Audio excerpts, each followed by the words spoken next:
Hi guys, welcome back to another Bourbon Santa video.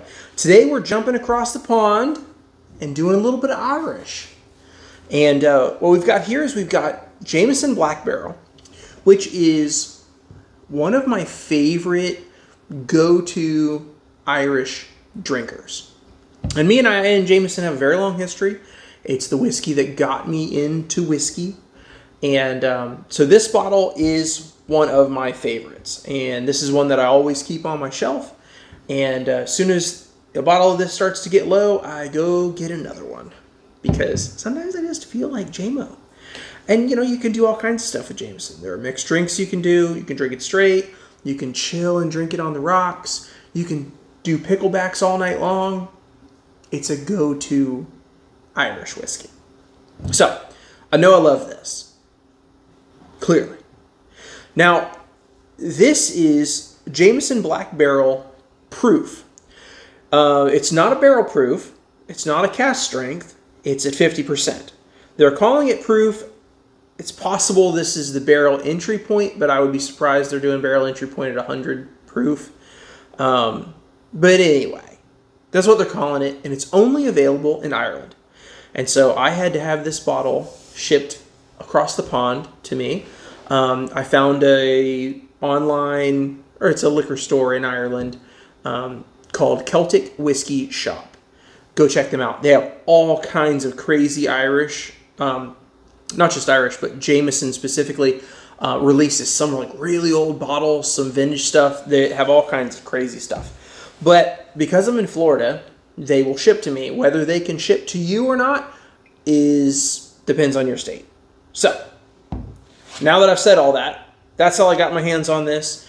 Let's see how significant the difference is going from 40% to 50%. So, should be interesting. Let's start with the regular that we get everywhere. Gorgeous vanilla, gorgeous biscuitiness, gorgeous pot still. Now, what is Black Barrel? They use both charred used bourbon barrels and what they call double charred bourbon barrels to make this. And so that's why they call it the Black Barrel, because the inside of the barrel is blackened, charred to death. And that gives you a little more vanilla, a little more spiciness, a little more fruit-forward notes. The fruit notes lean towards kind of like a cross between candied mandarin oranges and apricot. It's like somewhere in between there with like just a hint of pineapple. Yeah, that was an excellent description there. Good job. Yeah, that's pretty perfect for what I'm smelling. Okay. Let's taste this one, and then we're going to jump to its bigger, stronger brother.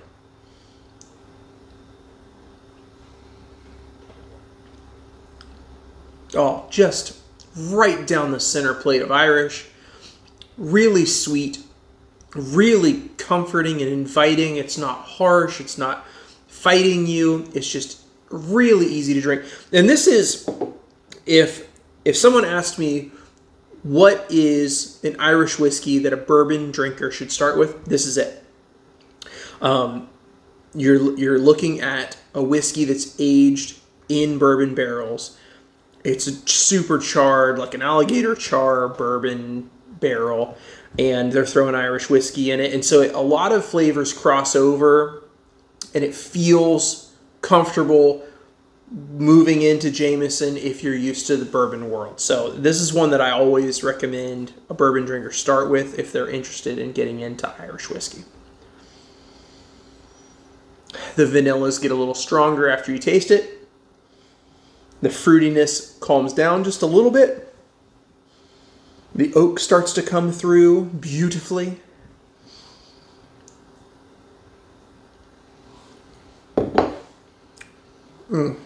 Just easy to drink. Super easy to drink.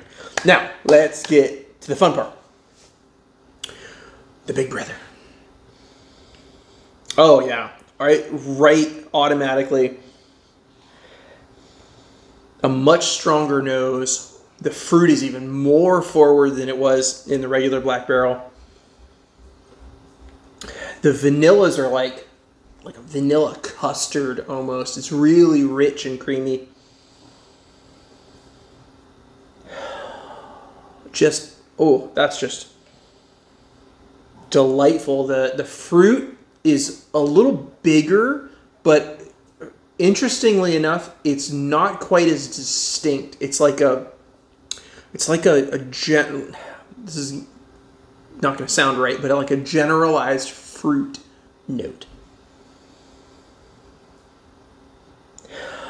Like a mix, like a fruit medley almost, or like a fruit cocktail without the acidity. Leans a little more peach than this was. It's still got those apricot notes, still got that mandarin orange a little bit, but it's more. There's more stuff happening there. There's cherries. There's a little bit of everything, like a fruit cocktail, but leaning slightly more peach. Interestingly, I thought the oak would really jump up in the proof, but it's really not. The oak isn't super forward on this one at all. The biscuitiness is a little denser, and it's almost like a really buttery, dense croissant. Maybe even a hint of chocolate there. Let's taste.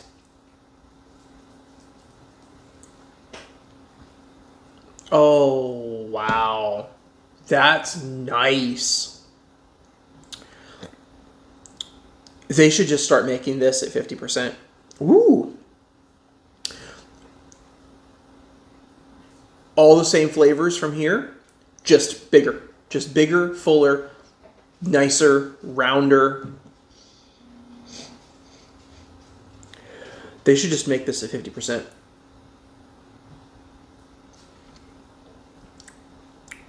Oh. The oak finally shows up on the finish. It finally shows up there. And it's just like a really nice oak flavor.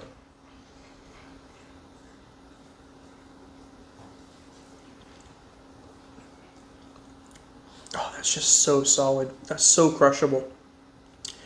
That was just wrong. That's too nice. They should just make that. They should just do away with this and make that. I mean, it's the same thing, just a little bit less water. Obviously, there's going to be a price jump going to this, but I'm fine with that. Keep the regular JMO at 40%, just the regular bottom, regular stuff, and then do Black Barrel at 50%. Don't do this 40. No, yeah. Oh my gosh. Wow.